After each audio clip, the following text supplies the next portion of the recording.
Merci, éternel Dieu, mon Dieu. Nous avons célébré notre Dieu comme il se doit. Il est content. Maintenant, il va nous bénir par sa parole. Notre Dieu va nous bénir par sa parole.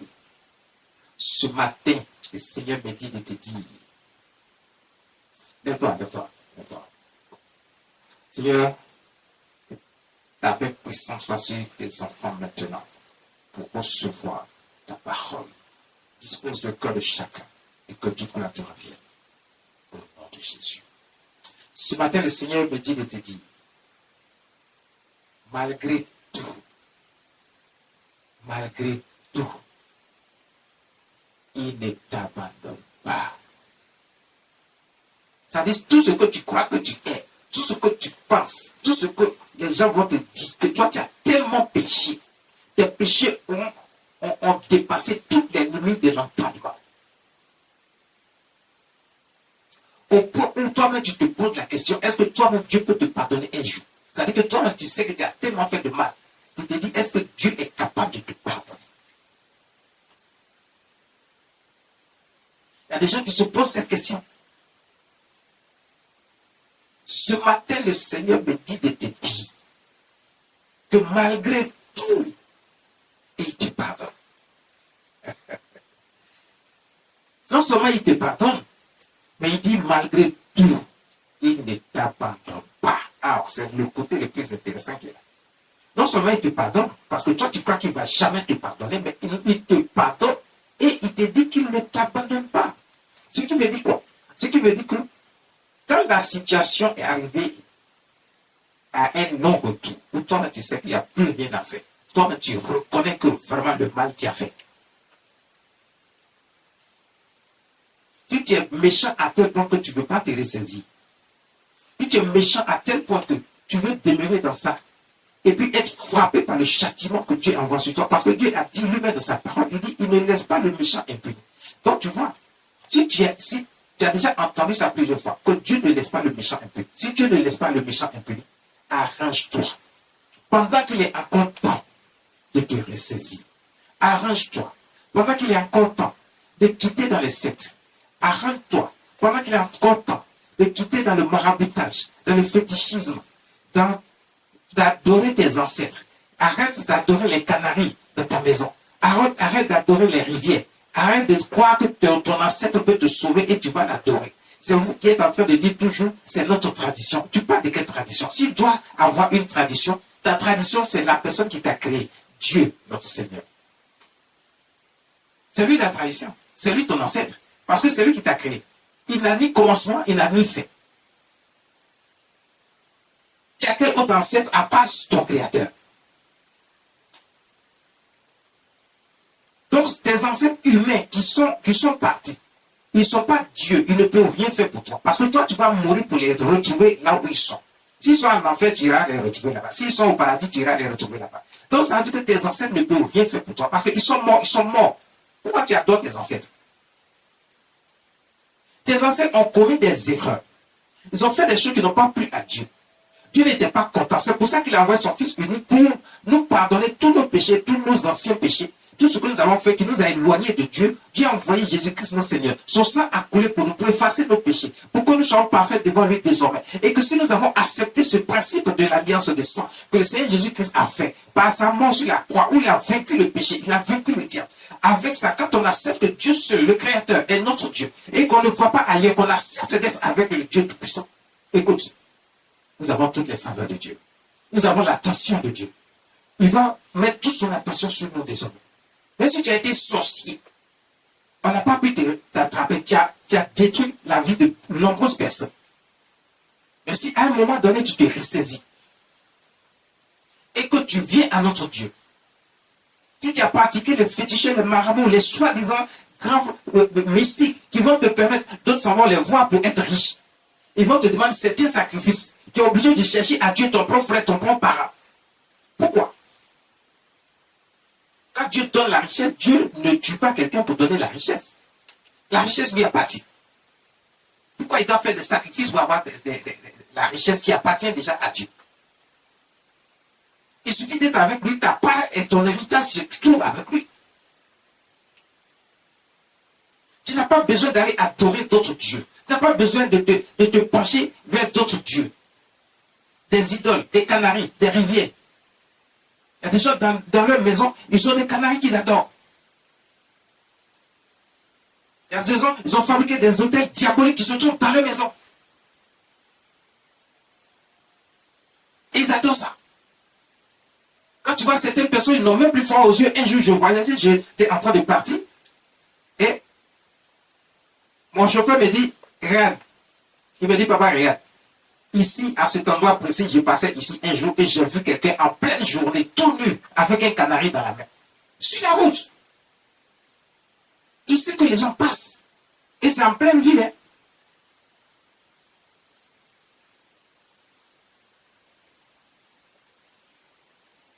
Avant qu'on ne sorte de la ville, il m'a montré cet endroit. Les gens sont capables de faire l'impensable. Mais quand tu leur dis que l'âge, ça veut dire que tu peux tout avoir facilement, seulement en étant avec Dieu, avec le Seigneur Jésus-Christ. Ils ne croient pas, ils sont incrédules. Pourtant, tout est la vérité. Tout est avec Dieu, tout appartient à Dieu. Rien n'appartient à personne. Si tu veux tout ce dont tu as besoin là, tout est avec Dieu. Il n'y a pas une partie qui est avec lui et une partie avec quelqu'un d'autre. Tout est avec Dieu, tout lui appartient. Donc tout ce que tu cherches là, c'est tout avec Dieu. Tu ne peux pas trouver ça ailleurs. Pourquoi vouloir forcément aller chercher ça ailleurs? Il vous dit tout appartient à Dieu parce que le diable même qui vous ment et qui fait que vous êtes attachés aux idoles, aux canaris, à toutes sortes d'hôtels mystiques. Le diable lui-même appartient à Dieu. C'est Dieu qui l'a créé. Donc si lui-même il appartient à Dieu, ça veut dire que vous ne pouvez rien faire avec lui. Lui, il a été méchant, il a été rebelle, il a été désobéissant et Dieu l'a déshérité. Il n'a plus rien. Il ne peut plus posséder quoi que ce soit. Il a été rejeté et condamné. Il a été condamné, il doit être détruit dans le feu de la GN. Il ne veut pas aller seul. Il ne veut pas aller souffrir seul dans le feu. Il ne veut pas aller être détruit seul dans le feu. Il veut partir avec des gens. Et vous êtes attachés à lui. Il a créé une sorte de vie qui n'a rien à voir avec ce que Dieu veut pour l'homme. Dieu dit, malgré tout ce que tu es, si tu t'es saisi seulement, écoute, non seulement il te pardonne, mais il ne t'abandonne pas. C'est la bonne nouvelle que ce matin, le Seigneur me dit de te dire. Dieu ne t'abandonne pas. Nous allons partir dans le livre de Juges, chapitre 6, verset 1. À partir du verset 1 jusqu'au verset 24. Mais on va les pas attendre.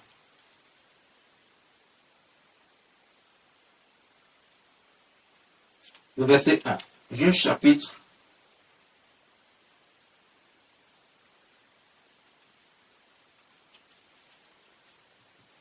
On fait la lecture, le livre de Juge chapitre 6. Les enfants d'Israël firent ce qui déplaît à l'Éternel. Et l'Éternel les livra contre les nations de Madian pendant 7 ans. Aujourd'hui, vous allez comprendre que quand tu n'es pas avec Dieu et que tu es dans le mal et que tu fais le mal, Dieu a dit le méchant ne reste pas impuni. Il y a ceux mêmes qui ont dit qu'ils sont avec Dieu. Et à plus forte raison, des gens qui ne sont pas encore venus à Dieu. Et qui ne croient pas à Dieu. Donc, imagine leur sort. Imagine ce que Dieu les réserve comme sort. Mais regarde toi-même qui dis que tu es à Dieu. Parce qu'il y a beaucoup de gens qui crient, je suis chrétien, nous sommes tous enfants de Dieu, on connaît tous la parole de Dieu. Regarde, ils veulent enseigner même les hommes de Dieu. Quand tu leur parles de Dieu, c'est eux qui veulent t'enseigner la parole de Dieu. Ils vont dire qu'ils connaissent la parole de Dieu plus que toi. Est-ce que la Bible ne dit pas? Est-ce que tel passage ne dit pas? Et puis ils essaient de te citer le passage. Mais écoutez, le Seigneur Jésus vous a dit, vous pouvez lire la Bible. Il est bon de lire la Bible, c'est très important. Mais il y a des choses que vous ne comprenez pas, même si le verset est devant vous et que vous avez lu le verset là.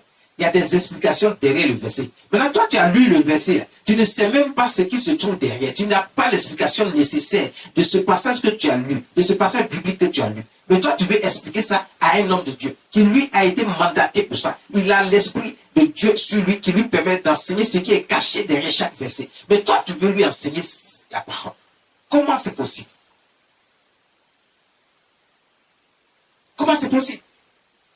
Tous les versets que vous voyez là, il y a une autre explication derrière, mais il faut le faire avec la puissance du Saint-Esprit manifestée qui se trouve dans les hommes de Dieu qui ont été mandatés pour enseigner la parole de Dieu. Par Dieu.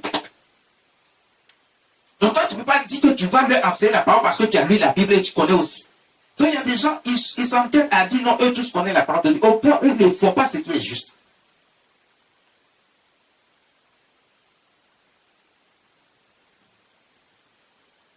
Tu fais ce qui te plaît à Dieu.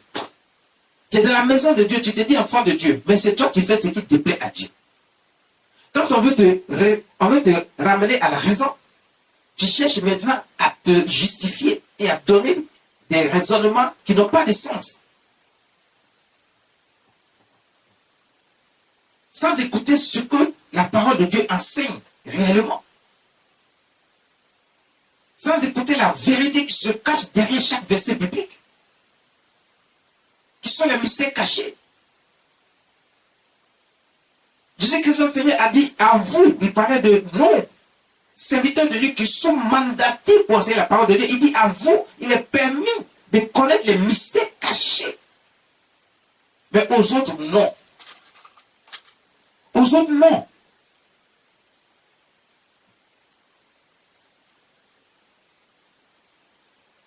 Aux autres, il n'est pas permis.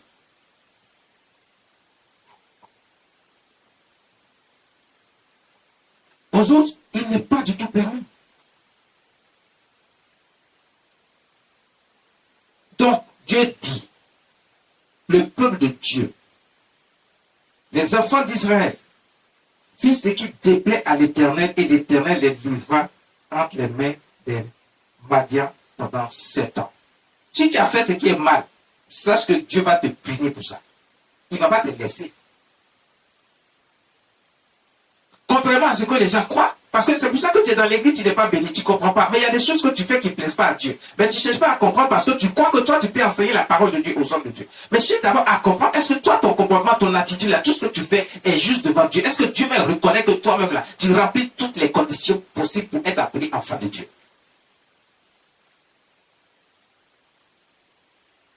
La Bible dit, les enfants d'Israël firent ce qui déplaît à Dieu. Quand on parle d'Israël, ne pensez pas simplement que non, bon, ça c'est l'Ancien Testament, donc c'était au temps ancien, donc ça concerne les Israélites. Non. Quand Dieu fait une chose, est-ce que tu as vu Dieu?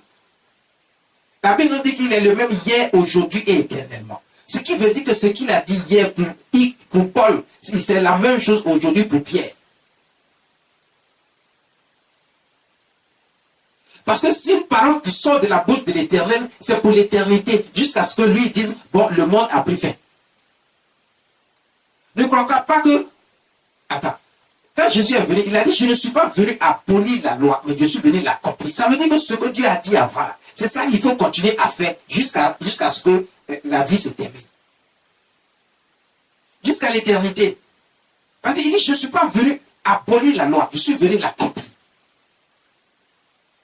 Maintenant, il nous donne d'autres méthodes, d'autres façons maintenant d'agir pour que cette loi-là, on sache comment la mettre maintenant en pratique. Donc, il y a des situations que Jésus est venu nous enseigner qui nous permet maintenant de pouvoir mettre cette loi-là en pratique.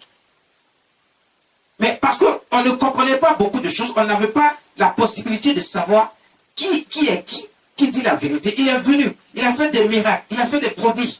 Dieu en a fait en son temps avec ses serviteurs, les prophètes. Mais Jésus est venu faire encore davantage en nous apportant d'abord un enseignement qui nous permet de connaître la vérité réelle de Dieu, qui est réellement Dieu. Parce qu'il est venu lui-même sous la forme humaine. Dieu lui-même. Il vient sur la terre sous la forme humaine et il dit que lui-même, une partie de lui qu'il a fait venir s'appelle son fils, qu'il va appeler Jésus-Christ notre Seigneur. Et c'est Dieu lui-même. C'est pour ça qu'on dit Dieu le Père, Dieu le Fils, Dieu le Saint-Esprit. C'est une seule personne. il nous montre d'abord dans le corps humain qu'est-ce qu'on est capable de faire, qu'est-ce qu'on n'est pas capable de faire. Il nous a montré ça par lui-même dans la chair pour qu'on sache qu'on peut tout faire parce que c'est lui qui nous a créés. Il nous a donné la possibilité de faire ce qui est juste et de faire ce qui est bien et de faire toutes choses selon qu'il a mis son esprit en nous. Donc on peut le faire. La seule chose que Dieu n'oblige pas à faire, c'est qu'il ne nous oblige pas à le choisir. Il met la vérité devant nous pour qu'on sache qui nous a créés. Et on sait que c'est Dieu qui nous a créés. Nous tous, sans exception, même ceux qui ne sont pas avec lui. Parce que le diable qui vous a menti, c'est Dieu qui l'a créé. Donc quand tu fais ce qui n'est pas bien devant Dieu, et t'as vu, parce que toi tu penses que tu te caches, tu es dans ta maison, dans ton village, dans ton quartier, tu fais un certain nombre de choses, tu penses que tu es caché devant Dieu. Dieu te voit partout où tu passes là, il te voit. Où tu te caches pour faire tes bêtises là, il te voit. Il voit tout, il sait tout. Tu n'es pas caché. Donc maintenant, quand une situation va arriver sur toi, tu penses que la situation est arrivée, il n'y a pas de hasard qui existe. S'il y a un problème qui est arrivé dans ta vie, c'est que Dieu l'a permis.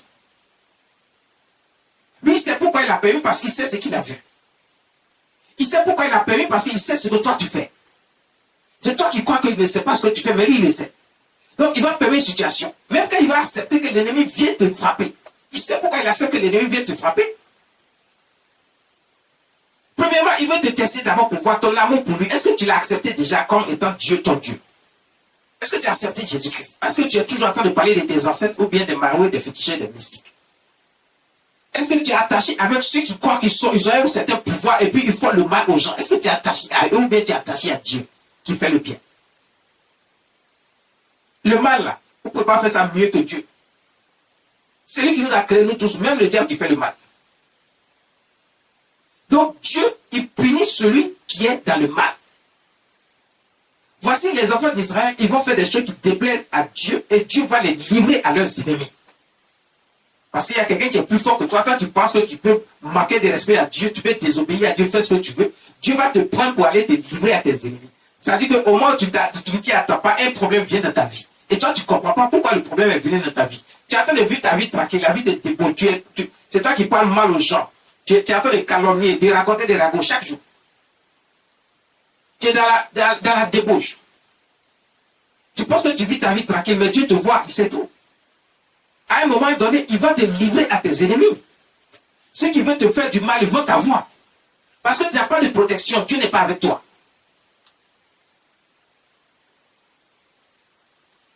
Mais la bonne nouvelle, c'est que si tu te ressaisis, et que tu acceptes que Dieu est ton Dieu, et que lui seul peut tout, et il peut te délivrer des mains du plus grand démon qui soit, Satan. Quand tu acceptes de venir à lui, parce que les gens sont dans la sorcellerie, mais ils ont des problèmes. Pourquoi vous avez des problèmes? Pourquoi vous êtes dans la sorcellerie? Vous êtes dans le mystique, vous faites le mal aux gens, mais vous-même vous avez peur de mourir. Pourquoi vous avez peur de mourir? Ça veut dire que vous n'êtes rien. Ils font du mal aux gens. Hein? Ils tuent les gens, mais ils ont peur de mourir eux-mêmes. Si ton soi-disant pouvoir là peut te protéger, pourquoi toi tu as peur de mourir? Pourquoi tu te protèges? Pourquoi tu te protèges? Mais sache que ta protection là n'est rien. Si Dieu veut te détruire, ce que tu crois qui est ta protection là, c'est absolument rien devant Dieu. À l'instant, tu vas souffrir d'une certaine situation et tu vas mourir simplement comme ça, ou bien Dieu va susciter un ennemi qui va venir vers toi et il va te tuer. Alors que tu crois que tu as tout ce qu'il faut pour te protéger.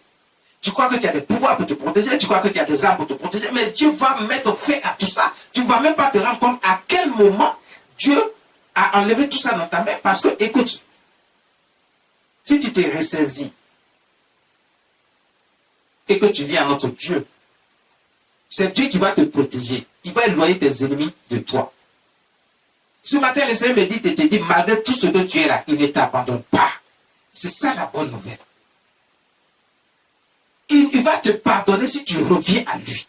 Il dit, si vous revenez à moi, je reviendrai à vous. C'est la bonne nouvelle. Parce qu'il va te pardonner.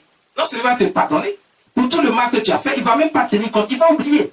Parce que tu t'es repenti sincèrement et que tu as décidé de ne plus recommencer ça. Si tu es sorcier et que tu as abandonné la sorcellerie, là, tu étais dans le mystique, tu as abandonné tout ça. Tu dis, voici mon Dieu, je suis devant toi, je t'appartiens, fais de moi ce que tu veux. Je regrette d'avoir fait tout ce que... Mais toi, purifie-moi et sanctifie-moi par le sang de Jésus-Christ. Tu vois, il va te recevoir.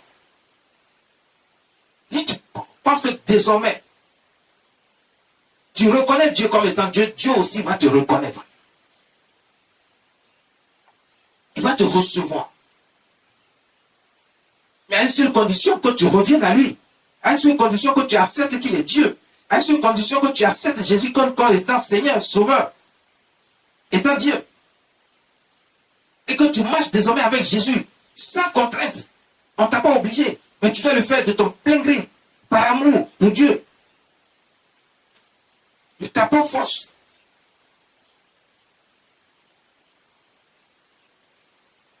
Il est livré pendant 7 ans. Regarde, 7 ans de souffrance. Les gens sont en train de les maltraiter.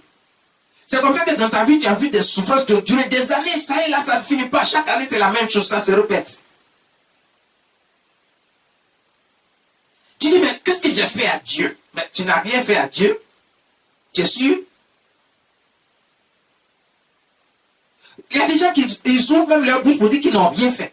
Ils disent, moi, je n'ai rien fait. Moi, je ne sais pas ce que j'ai fait. Moi, j'ai fait ce qui est juste devant Dieu. C'est toi qui penses que tu as fait ce qui est juste devant Dieu. Mais Dieu, lui, il reconnaît que tu n'as pas encore fait ce qu'il faut. Mais quand tu fais juste ce qu'il faut, même si c'est un tout petit, et que tu n'as pas encore fait l'ensemble, et là, c'est ça la bonne nouvelle. Dieu va déjà dire que à toi, tu as déjà...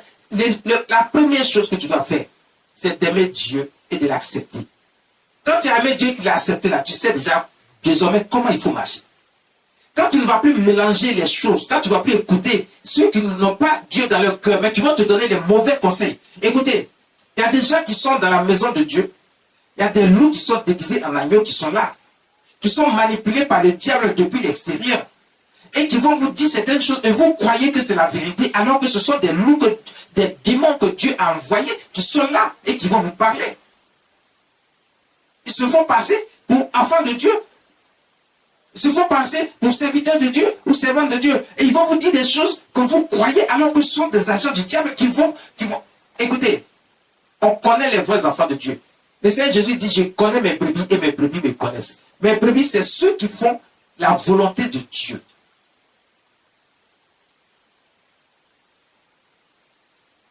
Ceux qui font la volonté de Dieu. Mais quelqu'un qui est dans le mal, qui ne fait pas la volonté de Dieu, et puis il va dire que lui, il est enfant de Dieu, puis toi, tu crois. Il va te donner des conseils, tu acceptes. Parce que Dieu a dit, tu ne dois pas faire le mal. Mais lui, il te conseille de faire le mal. Et puis tu crois que lui, il est enfant de Dieu aussi. Il va te faire croire, il va t'expliquer, il va te donner même des témoignages pour dire que lui, il est enfant de Dieu. Et puis tu crois, non. Il y a des actions que le diable va poser avec certaines personnes qu'il a utilisées comme agents. Ce sont ces agents, les agents du diable. Ils sont des fils du diable. Ils sont là.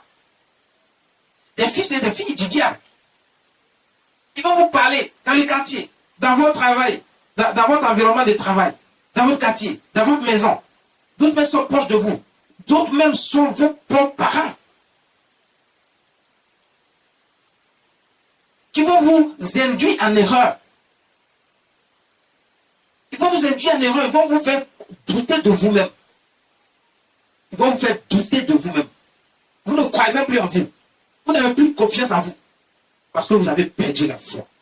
Mais justement, la bonne nouvelle, c'est la foi que Jésus nous apporte. Pour qu'on sache comment faire pour mettre en pratique ce que Dieu nous a enseigné depuis l'Ancien Testament. Depuis les temps anciens. Parce que c'est là-bas qu'il va donner les lois et les commandements et les préceptes. Les ordonnances. Les ordres que Dieu a donnés. Les lois que Dieu a données. Pour connaître et savoir les mettre en pratique, il faut avoir la foi. Il faut que tu sois capable de penser que c'est-à-dire que l'impossible est possible avec Dieu. Mais il faut croire, parce que tu ne vois pas ce Dieu. Mais il est capable de poser des actions dans ta vie qui t'emmènent. Ce sont des signes qui nous montrent par ces miracles qu'il fait à travers ses serviteurs, ceux qui il a mis d'onction, pour vous démontrer sa force et sa puissance.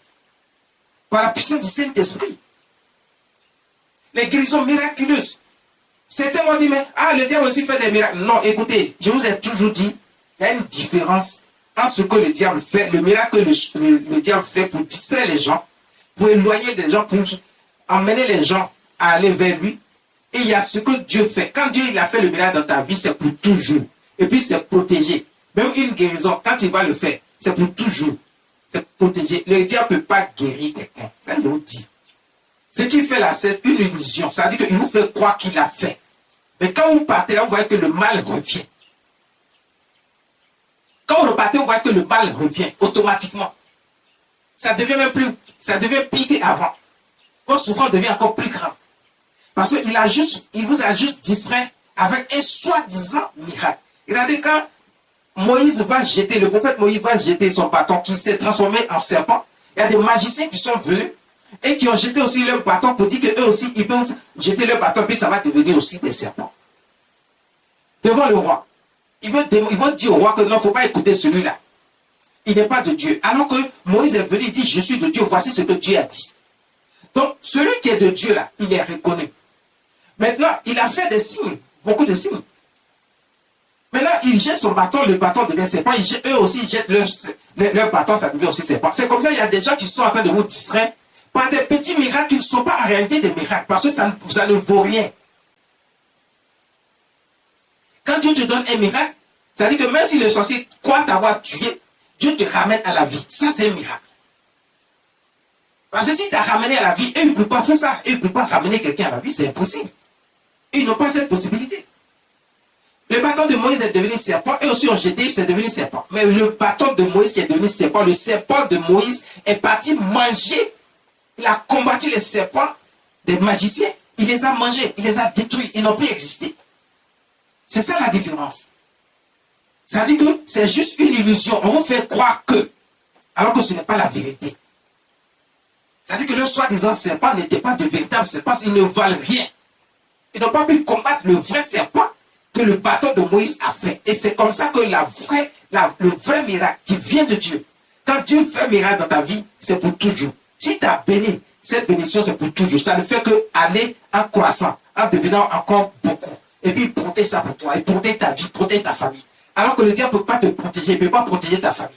C'est lui-même qui fait le mal. Comment peut-il te protéger?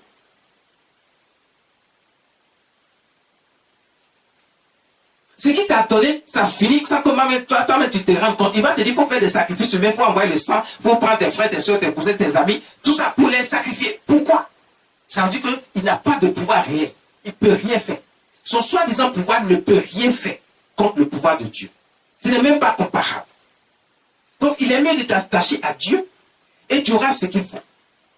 Donc, les enfants d'Israël ont fait ce qui déplaît à Dieu et Dieu les a livrés pendant 7 années. Ah. C'est beaucoup, hein?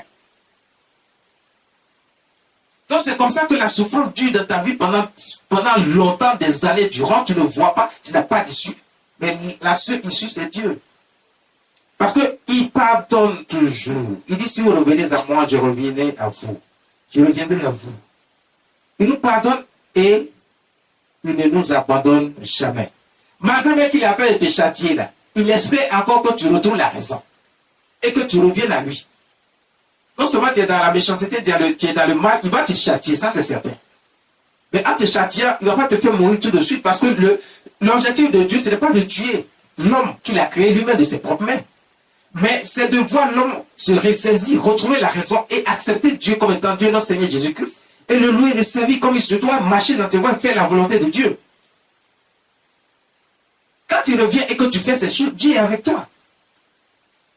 Mais pendant que tu es dans le mal là, il t'observe. À un moment donné, les gens disent, mais ils sont là, ils font le mal et Dieu ne fait rien. Dieu fait quelque chose. D'abord, il observe en pensant qu'ils vont se ressaisir rapidement. Quand ils ne se ressaisissent pas rapidement, il va commencer à les châtier un à un. Il va envoyer des choses sur eux que vous ne pouvez pas comprendre. Ils vont se rendre de la souffrance, ils ne vont pas pouvoir vous dire la souffrance dans laquelle ils se trouvent. Mais ils sont dans la souffrance. D'autres, c'est la maladie. D'autres, ils vont perdre tout leur bien qui faisait qu'ils étaient orgueilleux et puis ils frappaient leur poitrine. Ils vont tout perdre. Ils seront dans les problèmes, menacés, à tous les niveaux dans leur vie. D'autres seront frappés par la maladie où il n'y a pas de solution, aucun être humain ne peut les sauver. Dieu les laisse dans cette situation pour leur montrer qu'il est Dieu. Quand il a décidé, rien ne peut y faire. Personne ne peut empêcher ça. Voici un peu comment Dieu fonctionne. Les enfants d'Israël furent très malheureux. Verset 8, fais-nous la lecture. À cause de Madian. Et les enfants d'Israël criaient à l'Éternel. Lorsque les enfants d'Israël criaient à l'Éternel au sujet de Madian, on parle de Madian, c'est un peuple ennemi, une nation ennemie qui était là et qui fatiguait Israël. C'est comme ça que tes ennemis, ils sont loin de toi, ils sont proches de toi. Mais c'est des gens qui sont là pour te faire du mal, ils te veulent du mal. Donc Dieu va te livrer dans leurs mains, ils vont te faire souffrir. Si Dieu a fait que toi, tu es demeuré longtemps dans la pauvreté, il y a quelque chose que Dieu te reproche. Parce que Dieu, il est le Dieu de toute richesse. Toute richesse lui appartient. Il a béni puissamment.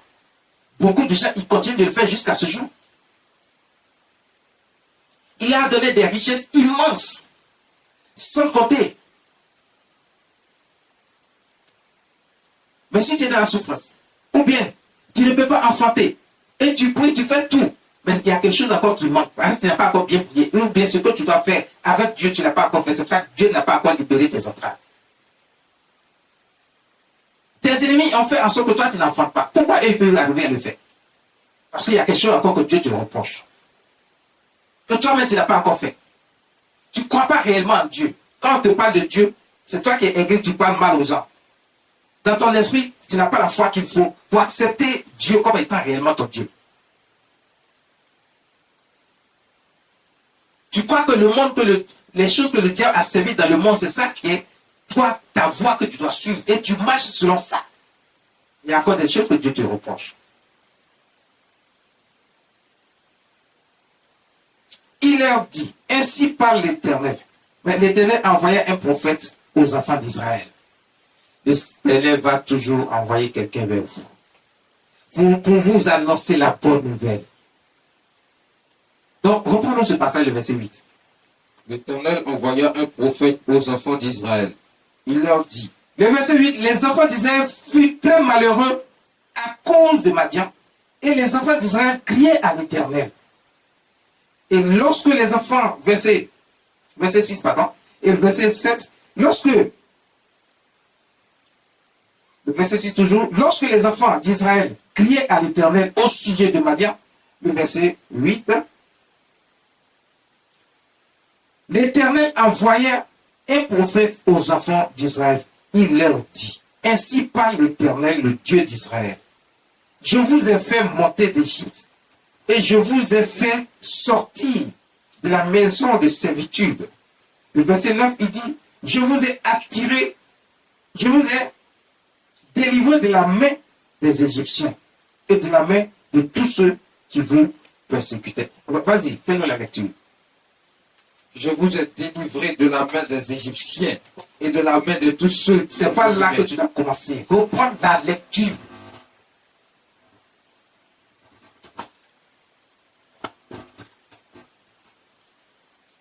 Verset 6, Juge chapitre 6. Israël fut très malheureux à cause de Madian, et les enfants d'Israël criaient à l'Éternel. Verset 7. Lorsque les enfants d'Israël criaient à l'Éternel au sujet de Madian, verset 8, l'Éternel envoya un prophète aux enfants d'Israël. Il leur dit, ainsi parle l'Éternel, le Dieu d'Israël. Je vous ai fait monter d'Égypte, et je vous ai fait sortir de la maison de servitude.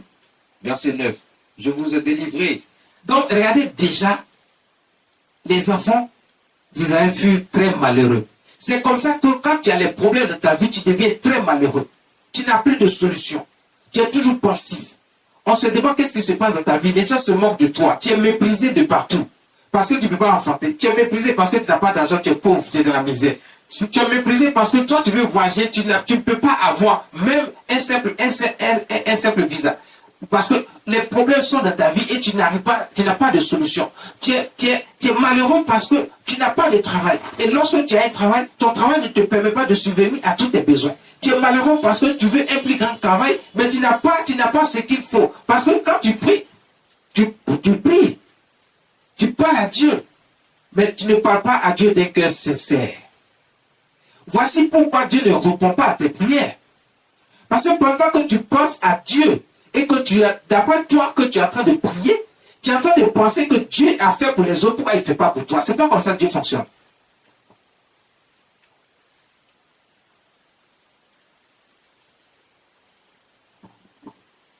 Tu penses que Dieu a fait pour les autres et il ne fait pas pour toi. Et dans tes prières, tu dis Dieu, il n'a qu'à faire comme pour toi. Et il y en a même qui vont, il y a des gens qui vont jusqu'à à faire l'impensable, à dire l'impensable à Dieu. Dieu n'a qu'à les bénir comme ça, ils vont montrer à leurs ennemis que c'est Dieu qui les a bénis. Dieu ne fonctionne pas comme ça non plus.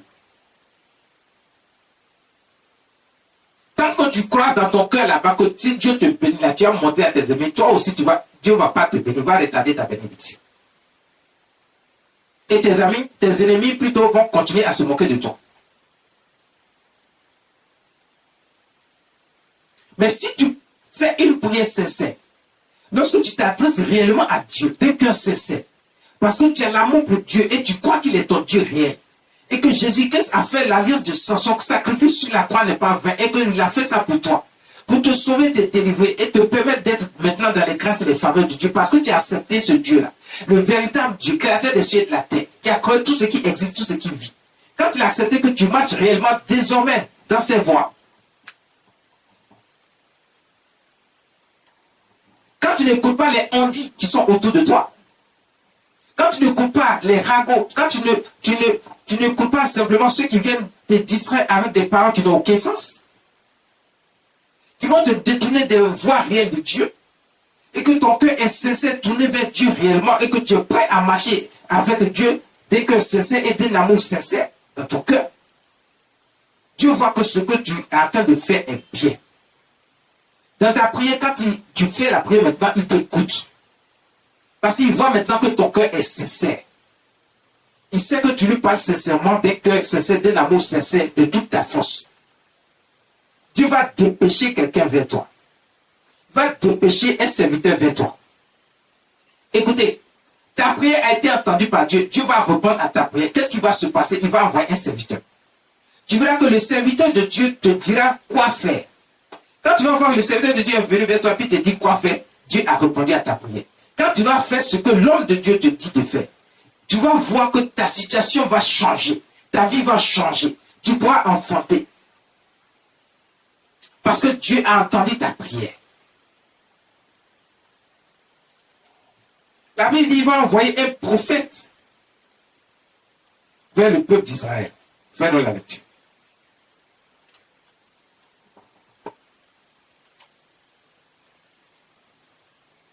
Verset 9, verset 10. Je vous ai dit, je suis l'Éternel, votre Dieu. Vous ne craindrez point les dieux des Amoréens dans le pays desquels vous habitez. Mais vous n'avez point écouté ma voix.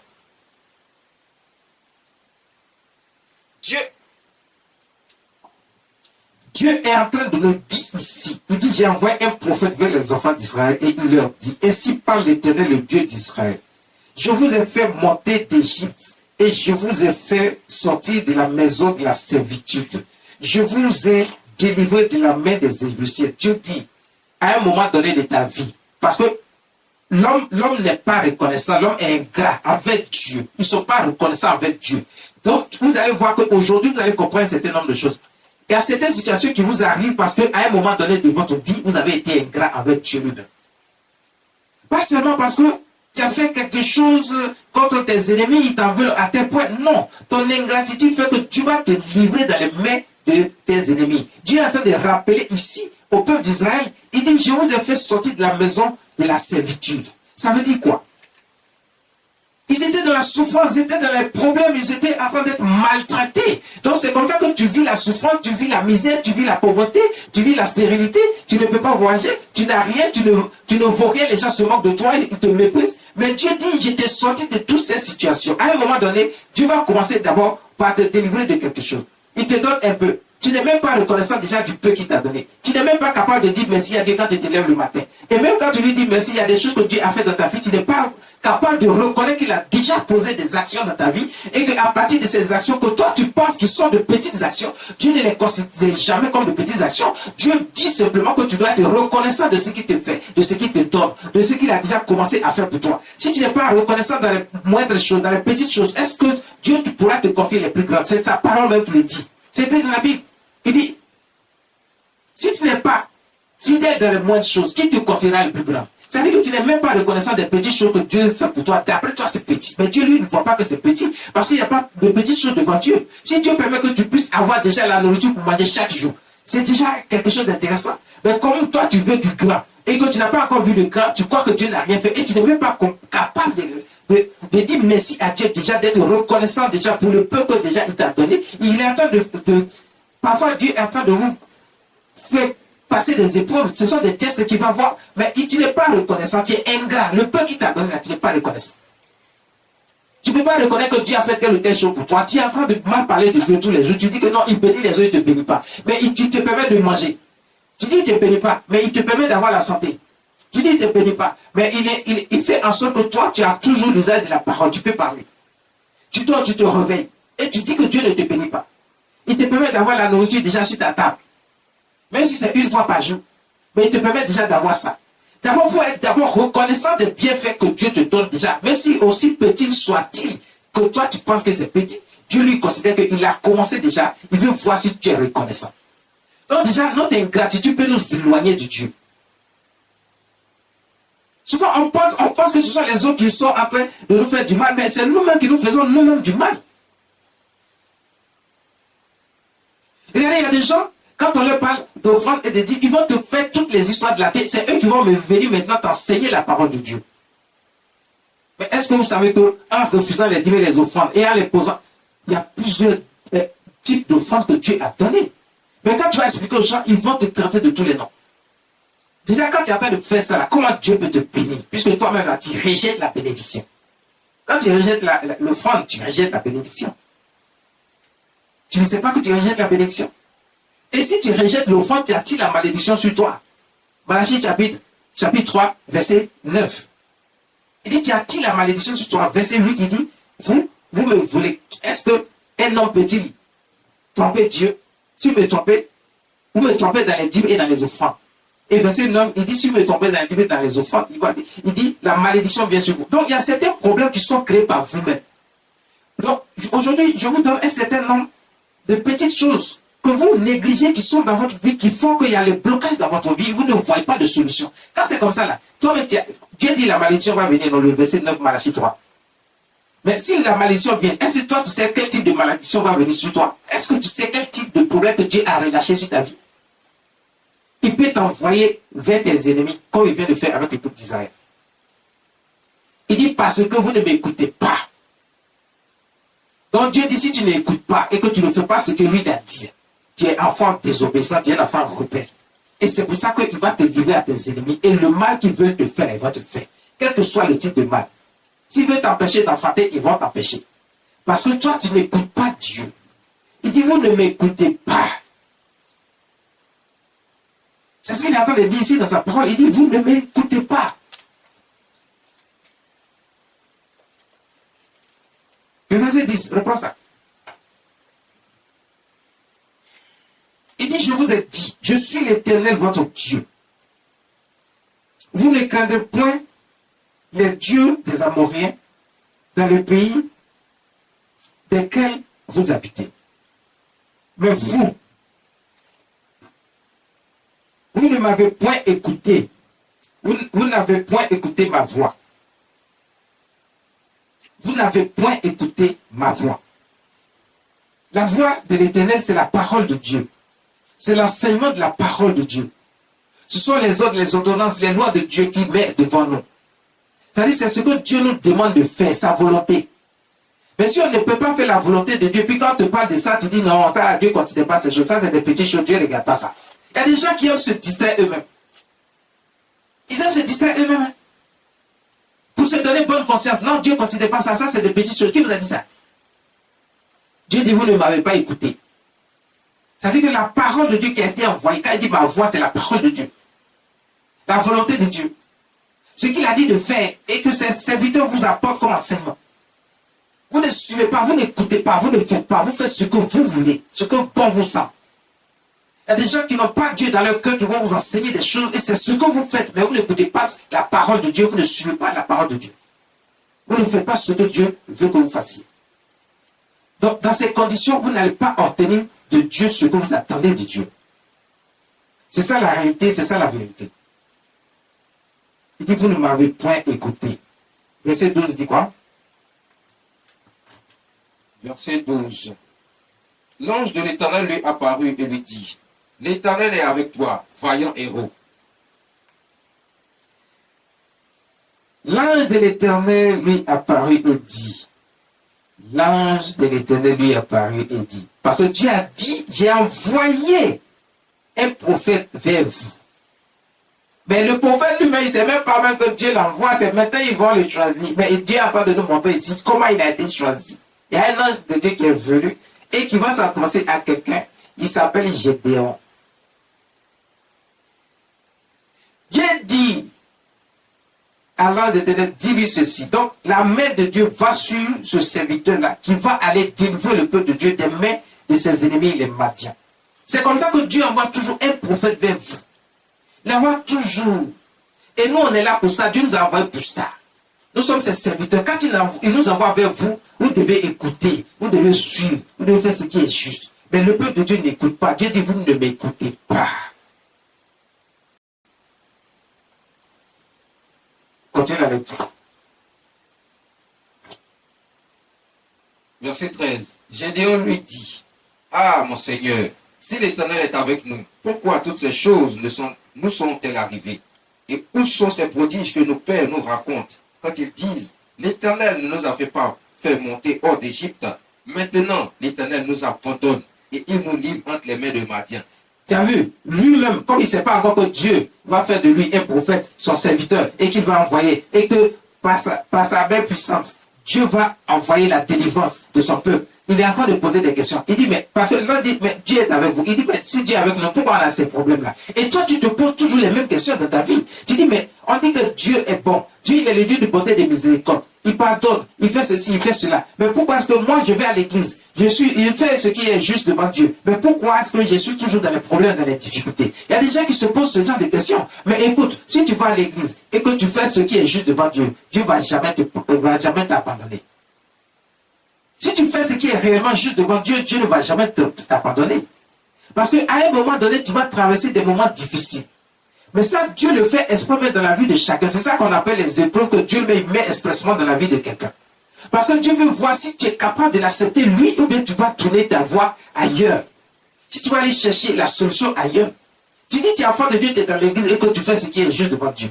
Et puis tu vois que les problèmes sont dans ta vie. Pose-toi encore la question. Mais pas à toi-même, mais à Dieu. Mais tu dis, mais c'est ça, Gédéon est en train de poser la question. Il dit, mais si Dieu est avec nous, pourquoi tous ces problèmes sont arrivés? Donc toi aussi, il faut poser la question à Dieu. Mais Dieu, j'ai fait ce qui est juste devant toi. J'ai fait ce qui est bon. Mais si tu penses que ce que je fais n'est pas assez, montre-moi encore ce que je dois faire. Comme ça, Dieu va t'orienter vers un homme de Dieu. Il va mettre dans ton esprit que tu dois avoir un homme de Dieu, un prophète. Et puis tu le vois, et lui va te dire, voici ce que Dieu dit de faire qui manque encore dans ta vie. Parce que Dieu va te mettre à l'épreuve pour voir si tu l'aimes vraiment. Mais au lieu d'aller vers un homme de Dieu, parce que quand Dieu fait ça, il met des choses dans votre esprit, hein, pour qu'on parte voir l'homme de Dieu pour qu'il vous parle, mais vous ne le faites pas. Vous préférez écouter votre cousine qui est à côté. Vous préférez écouter votre ami qui est à côté. Vous préférez écouter un faux prophète qui n'est pas de Dieu, mais qui est à côté, qui va vous annoncer des choses et c'est lui que vous écoutez. Alors qu'il y a des agents du diable qui ont pris le manteau de prophètes qui sont là et qui vont détourner le peuple de Dieu. Et qui font que vous êtes plus dans les problèmes alors que vous devez être délivré des problèmes. Il y a les vrais prophètes de Dieu. Et il y a les faux prophètes. On les reconnaît par les signes, par les actes. Dieu lui-même l'a dit. Et les actes, je vais vous expliquer un peu au début. Il y a une différence. Quand Dieu lui fait, c'est pour toujours. Quand il te donne, c'est pour toujours. Quand il te délivre, c'est pour toujours. Quand il te guérit, c'est pour toujours. Il te délivre de situations que personne d'autre ne peut le faire. Il te protège. Donc si tu vois que ça ne va toujours pas, pose-toi la question. C'est une épreuve dans laquelle Dieu met chacun de ses serviteurs, chacun de son peuple, de ses bébés. Tu es dans l'épreuve, au lieu d'aller vers Dieu, tu t'en vas voir un marabout, un féticheur, parce que tu veux prendre le raccourci. Tu as vu ton camarade faire. Et tu crois que c'est une bonne chose, tu veux faire aussi. Mais si tu sais les problèmes que ce dernier vit parce qu'il est allé de l'autre côté, Ils ne vont jamais vous dire la vérité. Ceux qui sont de l'autre côté et puis qui vous emmènent à être avec eux, il ne faut pas vous dire la vérité. Quand vous êtes partis aussi, ils ont réussi à vous emmener avec eux. Quand vous êtes là-bas, c'est là que vous vous rendez compte que vous avez fait une erreur. Parce qu'ils ne sont pas aussi dans la joie et dans le bonheur qu'ils le pensent, qu'ils le font croire. C'est là-bas que vous voyez les problèmes réels de la vie. Parce que Dieu châtie tous ceux qui sont de l'autre côté, qui ne sont pas avec lui. Dieu dit, si tu n'es pas avec moi, c'est que tu es contre moi. Donc sache que si tu n'es pas avec Dieu et que tu penses que tu peux aller chercher une petite solution de l'autre côté, c'est que tu es contre Dieu. Alors tu subiras aussi les châtiments qui viennent. Mais la bonne nouvelle, Dieu te dit ce matin qu'il te pardonne si tu reviens à lui. Si tu es réellement sincère. Dès que sincère, tu reviens à lui, tu acceptes Jésus-Christ comme ton Seigneur, ton Sauveur. Tu marches avec Jésus-Christ. Dieu dit, je te pardonne. Et il te dit ça pour te dire qu'il ne va jamais t'abandonner. Il te regarde de loin pour voir si tu vas retrouver la raison.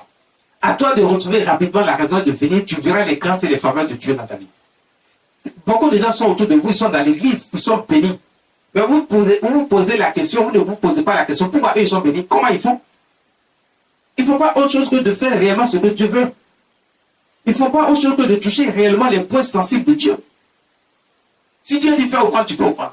Tu ne discutes pas. Tu ne traites pas l'homme de Dieu de voleur.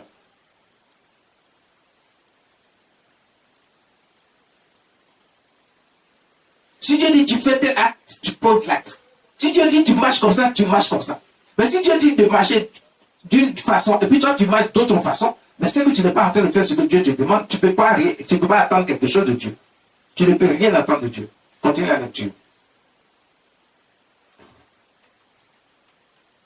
Verset 14. L'Éternel se tourna vers lui et dit, va avec cette force que tu as et délivre Israël de la main de Madian. N'est-ce pas moi qui t'envoie? Verset 15. Gédéon lui dit, ah mon Seigneur, avec quoi délivrerai-je Israël? Voici ma famille est la plus pauvre en Manassé, et je suis le plus petit dans la maison de mon père. Tu as vu, lui-même que Dieu va choisir comme étant serviteur de Dieu. Lui-même, parce qu'au départ, il ne l'était pas, donc il ne savait pas ce qui se passait, il ne savait pas que Dieu l'avait déjà choisi. Mais il raisonnait déjà comme le peuple raisonne. Il dit, je suis le plus pauvre de la maison de mon père. Reprends cette partie. Reprends cette partie. Je suis le plus petit de la maison de mon père. Il dit, non, reprends d'abord l'ensemble. Le verset 14. Verset 14. L'Éternel se tourna vers lui et dit, va avec cette force que tu as et délivre Israël de la main de Madian. N'est-ce pas moi qui t'envoie? Dieu dit, c'est moi qui t'envoie. Donc quand Dieu dit de venir vers lui, là, il sait qu'il te dit d'être avec lui. Il ne peut pas t'abandonner. Parce que tu as choisi d'être avec lui, tu as accepté qu'il est ton Dieu. Il dit, n'est-ce pas moi qui t'envoie? Donc ça veut dire que de la même manière, Dieu t'appelle, il dit, il faut me servir, il faut être un enfant de Dieu, il faut faire partie des brebis. Fais ceci, fais cela. C'est Dieu qui a dit de le faire. Il ne peut pas te dire de faire ça et puis il va t'abandonner. C'est ce que Dieu est en train de dire ici. Dieu dit, je ne peux pas te dire de faire quelque chose et puis il va te laisser dans les problèmes. Si tu fais réellement ce que je t'ai demandé de faire. Donc ça veut dire que si tu fais réellement la volonté de Dieu, Dieu ne va jamais t'abandonner. Si tu marches réellement selon que Dieu te demande de marcher, Dieu ne va jamais t'abandonner. Si tu n'as pas encore eu la bénédiction de la part de Dieu, ça veut dire que tu n'as pas encore fait ce que Dieu te dit. Parce qu'il dit, fais ça. N'est-ce pas moi qui t'envoie? Donc ça veut dire que si tu fais, Dieu va dire, c'est pas moi qui t'ai appelé vers moi. C'est pas moi qui te dis de me servir. C'est pas moi qui te dis d'être enfant de Dieu. Si tu le fais, Dieu ne peut pas t'abandonner. Ce que tu veux là, il va te donner. Mais tu ne le fais pas d'un cœur sincère. Tu doutes de toi-même. Tu doutes de tout autour de toi. Tu ne crois pas réellement. Mais tu crois au fétiche. Tu crois au maraboutage. Tu crois à tout ce qu'on te raconte autour de toi. Mais tu ne crois pas à ce que Dieu te dit. Parce que Dieu ne te demande pas le pire comme le diable le fait. À cause de ça, tu ne crois pas. Quand tu ne fais pas d'effort pour recevoir, tu ne crois pas. Voici le problème de beaucoup de gens. Ils n'ont pas la foi parce qu'ils voient pas. Ils veulent qu'on leur demande des choses tellement compliquées, difficiles. Pourtant, Dieu ne demande rien. Il veut juste te bénir. Il dit, accepte-moi simplement. Donc Dieu ne t'abandonne pas, c'est toi qui l'abandonnes parce que tu ne veux pas faire ce qu'il dit. Il dit, n'est-ce pas moi qui t'envoie? Donc ça dit, c'est lui qui te dit de venir. Fais simplement ce qu'il te dit, c'est tout. Et ce que Dieu nous demande de faire, ce n'est pas la mer à quoi. Le verset 15, il dit quoi? Gédéon lui dit. Il dit quoi? Gédéon lui dit, ah mon Seigneur, avec quoi délivrerai-je Israël? Voici ma famille est la plus pauvre en Manassé, et je suis le plus petit dans la maison de mon père. Il dit, ma famille est la plus pauvre et je suis le plus petit de la maison. Ça dit, toi-même là, tu ne te fais pas confiance. Tu doutes de toi, tu doutes de tes capacités. En doutant de toi, tu doutes de ton créateur, celui qui t'a créé. Parce que c'est lui qui te dit, je suis le Dieu de l'impossible, je peux tout pour toi. C'est moi qui t'envoie, c'est moi qui t'ai appelé. Et puis toi, tu dis, je suis le plus petit, je suis ma famille est la plus petite du pays. Donc, voilà, au moins, je suis le plus petit de ma famille. Donc, avec déjà ce statut-là, je ne pense pas que moi, je peux arriver quelque part. Il y a des gens qui ont déjà mis la malédiction sur leur propre vie. Ils pensent que comme dans leur famille, il n'y a jamais eu de mariage, eux, ils ne vont jamais se marier. Et donc, ils mettent eux-mêmes la malédiction sur leur vie. Il y a des gens qui pensent que comme il n'y a pas de riches dans leur famille, eux, ils vont rester dans la pauvreté comme leur famille est pauvre. Non. Voici ce que Gédéon a dit. Il dit sa famille est pauvre. Non. Mais voici que Dieu te choisit. Quand Dieu te choisit, toi déjà comme serviteur de Dieu, prophète, ça veut dire qu'il est prêt à te bénir puissamment et bénir ta famille. Ta famille va sortir de la pauvreté et de la misère. Ta famille sera reconnue. Ta famille qu'on ne connaissait pas va être connue. Parce que Dieu va te bénir. Toi seul dans ta famille, tu dis que tu n'as rien. Mais c'est pour ça que c'est parce que tu n'as rien même que Dieu veut montrer sa force et sa puissance. C'est pour ça que Dieu veut te montrer que c'est lui seul Dieu qui donne. Parce que dans la pauvreté, dans la misère, il va te sortir, il va te positionner. Toi, tu crois que tu es toujours en bas. Et c'est toi qui es toujours dans la souffrance. Les gens se moquent de toi et te méprisent. Dieu dit, c'est ce que moi-même j'ai vu. C'est pour montrer que je suis Dieu, tout m'appartient. Je vais t'élever pour que tu saches que c'est moi qui élève, c'est moi qui rabaisse. Pour que tes ennemis, quand ils vont te voir, c'est Dieu qui veut que tes ennemis te voient, qu'ils soient dans la confusion, soit dans la honte, parce que toi, ils t'ont méprisé. Mais ce n'est pas à toi de demander à Dieu de t'élever pour que toi, tu fasses voir à tes ennemis la honte et la confusion. Non. C'est Dieu qui fait ça pour qu'eux, ils voient. Au moment où ils vont se rendre compte que Dieu t'a déjà élevé, eux, ils sont déjà dans la confusion. Mais Dieu ne te donne pas pour que tu sois orgueilleux et fier comme eux, pour frapper ta poitrine. C'est pour ça que beaucoup de gens n'ont pas encore reçu de la part de Dieu.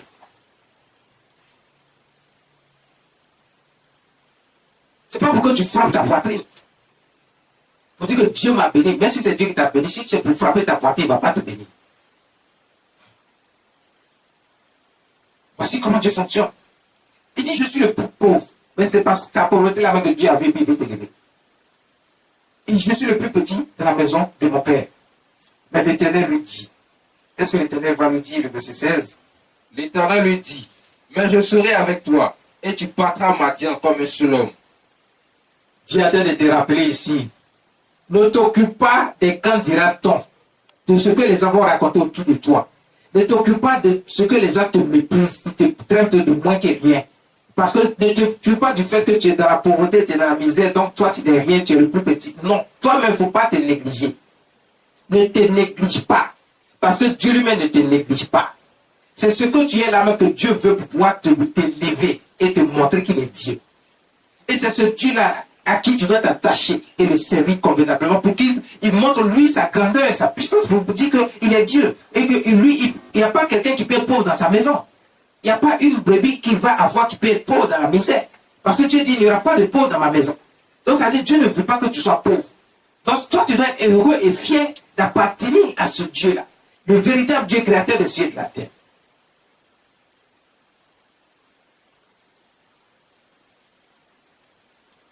Vas-y. Verset 17. Il dit, Dieu dit, je serai avec toi. Verset 16. L'Éternel lui dit, mais je serai avec toi, et tu battras Madian comme un seul homme. Tu auras la victoire dans tout ce que tu entreprends, dans toutes tes entreprises, et même sur tes ennemis. Tu auras toujours la victoire parce que Dieu est avec toi. Il te rassure, il te dit qu'il ne t'a pas abandonné. Il te dit que la bonne nouvelle ce matin, Dieu dit qu'il ne t'a pas abandonné. Il est toujours avec toi, il sera toujours avec toi. Il dit, je te donne même tout ce qu'il faut pour battre, pour mettre tes ennemis dans la confusion et dans la honte. Pour les battre. Pour qu'ils sachent que Dieu est avec toi. Mais toi, accepte simplement et marche avec Dieu. Le verset 18. Verset 18. 17 et 18.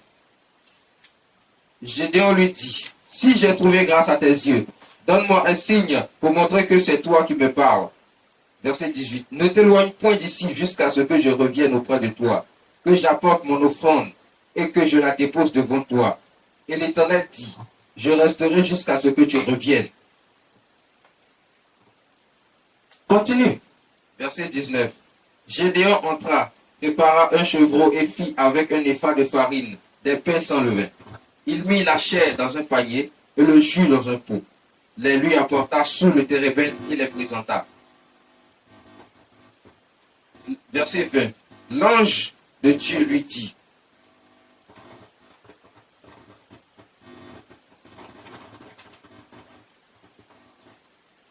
l'ange de Dieu lui dit, prends la chair et les pains sans levain, pose-les sur ce rocher et répands le jus. Et il fit ainsi. Verset 21. L'ange de l'Éternel avança l'extrémité du bâton qu'il avait à la main et toucha la chair et les pains sans levain. Alors il s'éleva du rocher un feu qui consuma la chair et les pains sans levain. Et l'ange de l'Éternel disparut à ses yeux.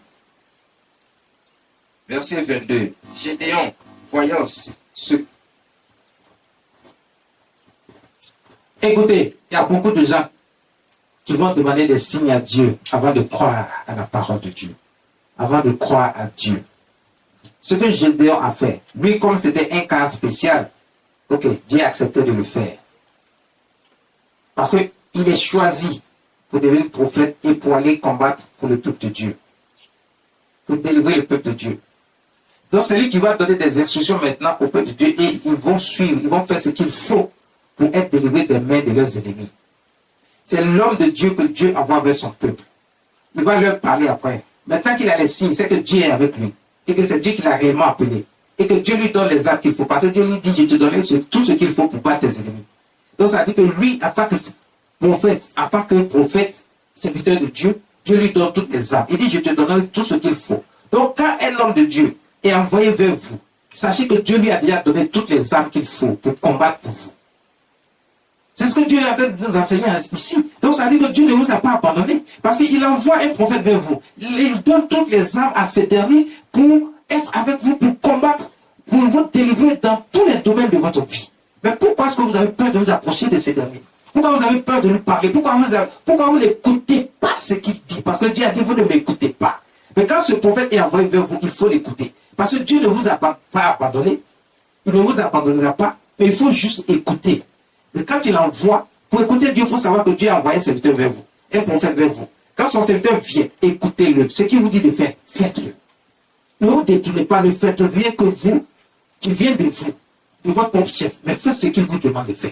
Dieu dit à son serviteur, je t'ai donné toutes les armes pour battre tes ennemis. Mais quand on va lire plus tard, vous allez voir qu'effectivement, je devais partir à donner des instructions. Mais lui-même, Dieu lui a donné les armes qu'il faut et ce qu'il faut faire aussi pour être prêt pour partir. Donc ça dit que quand Dieu envoie un serviteur, il est déjà prêt. Dieu a mis tout ce qu'il faut sur lui. Dans ses mains, pour vous. Donc quand il va faire des choses pour vous, vous devez croire. Vous devez simplement avoir la foi. Croire. Vous serez délivré. Vous allez voir la main de Dieu dans votre vie. Vous allez voir la main de Dieu dans votre vie. Vous serez délivré de tout. Le verset 25 dit quoi? Verset 25. Dans la même nuit, l'Éternel dit à Gédéon, prends le jeune taureau de ton père et un second taureau de 7 ans. Renverse l'autel de Baal qui est à ton père et abat le pied sacré qui est dessus. Verset 26. Tu bâtiras ensuite et tu disposeras sur le haut de ce rocher un autel à l'Éternel ton Dieu. Tu prendras le second taureau et tu offriras un holocauste avec le poids de l'idole que tu auras abattu. Écoutez, un jour je vais vous enseigner exclusivement sur les hôtels de famille et les hôtels en particulier.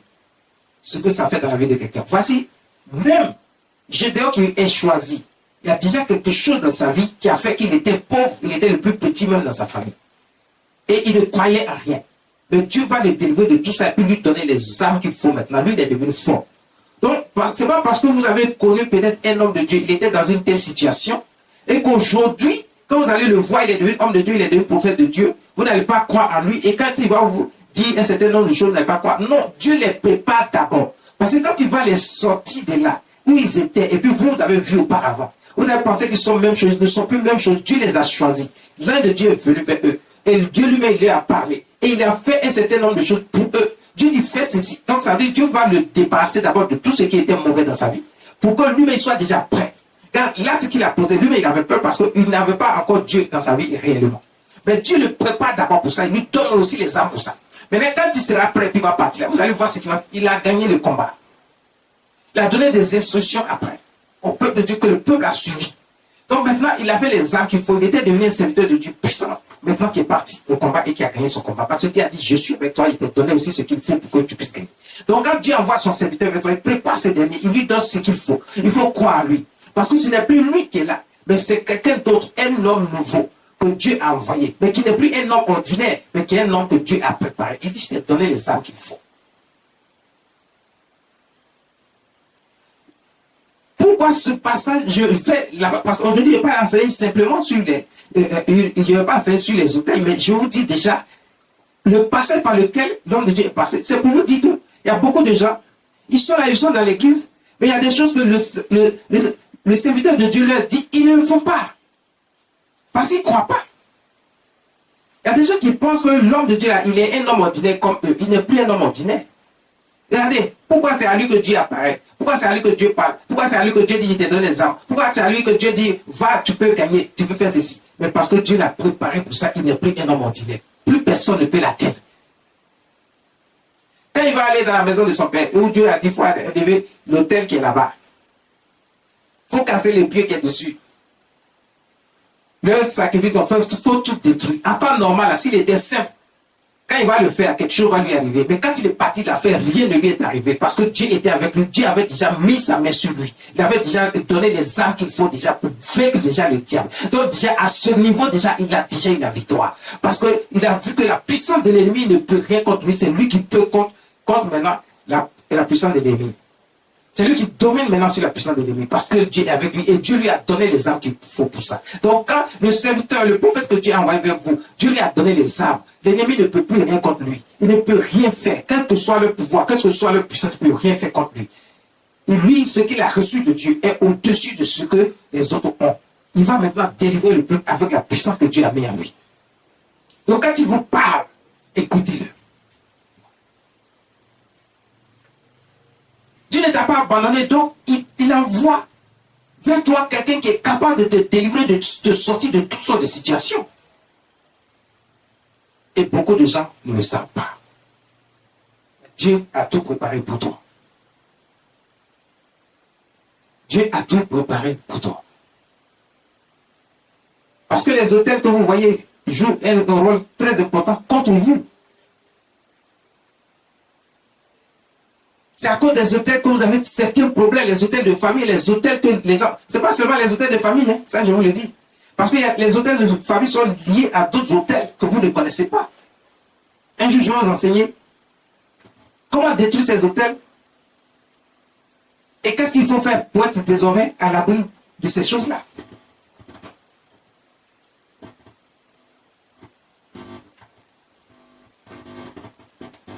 Le psaume 94, verset 14 dit quoi? Le psaume 94, quand l'Éternel, vas-y,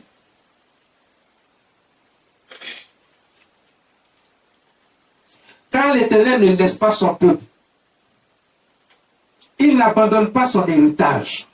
Le verset 15, car le jugement sera conforme à la justice et tout ce dont le cœur est droit l'approuveront.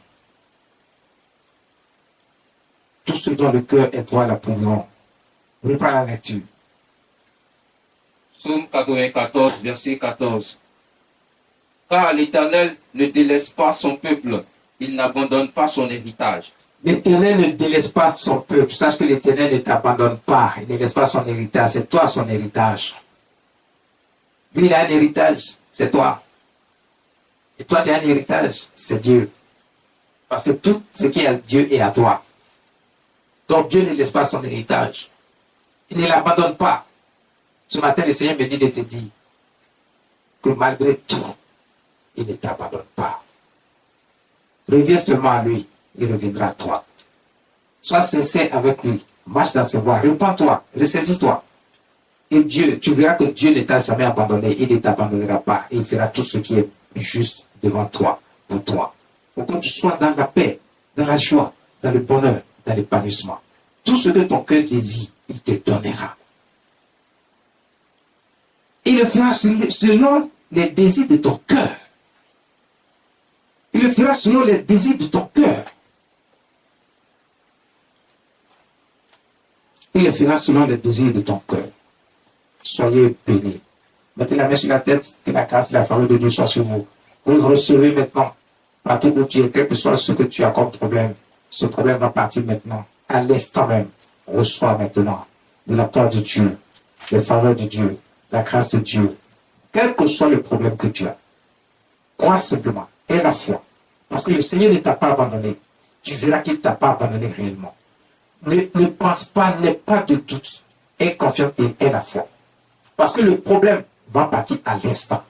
Il dit bien, quel que soit le problème, même si c'est une maladie, même si c'est un problème d'argent, même si tu étais dans la pauvreté, comme on le disait ici, Gédéon, tu sortiras de la pauvreté après cette prière. Reçois maintenant.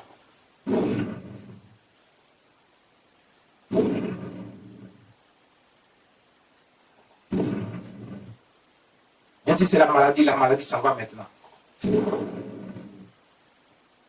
La maladie s'en va maintenant. Ton problème administratif est réglé. Tu reçois ton visa maintenant. Tu reçois ton élévation maintenant. Tu reçois ton enfantement maintenant. Tu reçois ton mariage maintenant. La porte du mariage s'ouvre devant toi maintenant. Et tu reçois ton mariage.